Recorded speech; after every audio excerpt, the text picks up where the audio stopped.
श्री कृष्ण कहते हैं, क्रोध एक ऐसी स्थिति है जिसमें जीव मन से अधिक गति से कार्य करती है। लालच वो मनोस्थिति है जिसमें स्वार्थ करुणा से अधिक गति से कार्य करता है।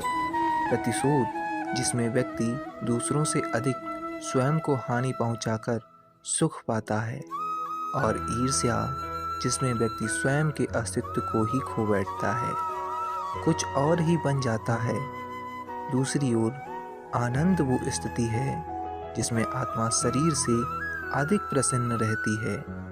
और प्रेम वो परम भाव है जिसमें हमारा दुख सब में बट जाता है और सबका सुख हम में आ जाता है। तो आपको क्रोध, ईर्ष्या और लालच में रहना है या आनंद में रहकर प्रेम से अपना जीवन व्यतीत करना है, ये फैसला आपका है। जीवन में हमारे समक्ष जब भी संकट आता है तो हमारे पास दो मार्ग होते हैं।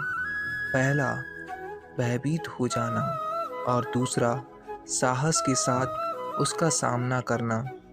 दोनों का मतलब एक ही है और लक्ष्य भी एक ही है, आत्म सुरक्षा, आत्मरक्षा। किंतु भय को दुर्बल माना जाता है और साहस को बलवान। कारण यह है कि भय एक प्रतिक्रिया है और साहस एक निश्चय। तो यदि आप साहस के साथ संकट का सामना करोगे तो हो सकता है कि आप उस संकट का सदा सदा के लिए दमन कर दो। एक गाय और एक बछड़े में कैसा संबंध होता है। एक गाय जब अपने बछड़े को पुकार लगाती है तो बछड़ा हजारों गायों में से अपनी माँ की आवाज़ को पहचान लेता है, अपनी माता के पास आकर लिपट जाता है। ठीक ऐसा ही संबंध आपके कर्म और आपके कर्म फल का भी है। याद रखें, ईश्वर आपको एक भूल के लिए माफ़ कर सकता है, लेकिन आपके कर्म आपको कभी क्षमा नहीं करेंगे।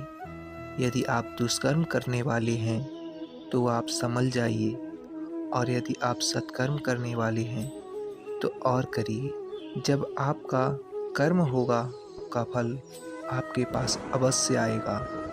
आज नहीं तो कल, और कल नहीं तो कुछ समय बाद, किंतु आएगा अवश्य। हम सभी जीवन में कुछ न कुछ ईश्वर से मांगते हैं, और ईश्वर जब हमारी मनोकामना को पूर्ण करते हैं तो हम बहुत प्रसन्न हो जाते हैं।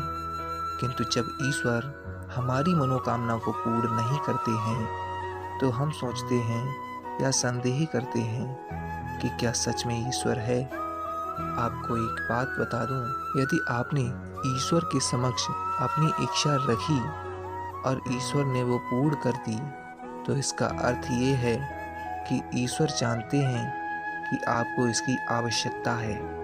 और यदि आपकी इच्छा पूर्ण नहीं की तो बस इतना याद रखिए कि ईश्वर वह सब जानते हैं जो आप नहीं जानते।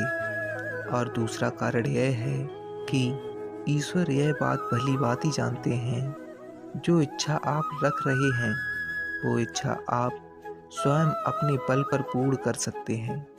तो यदि ईश्वर आपकी इच्छा पूर्ण कर रहे हैं तो आप उनको धन्यवाद कीजिए, और यदि इच्छा पूर्ण नहीं कर रहे हैं तो और भी धन्यवाद कीजिए, क्योंकि वो या तो आपके लिए अच्छा कर रहे हैं या फिर आपको इतना योग्य समझ रहे हैं कि आप स्वयं अपनी इच्छा पूर्ण कर सकते हैं।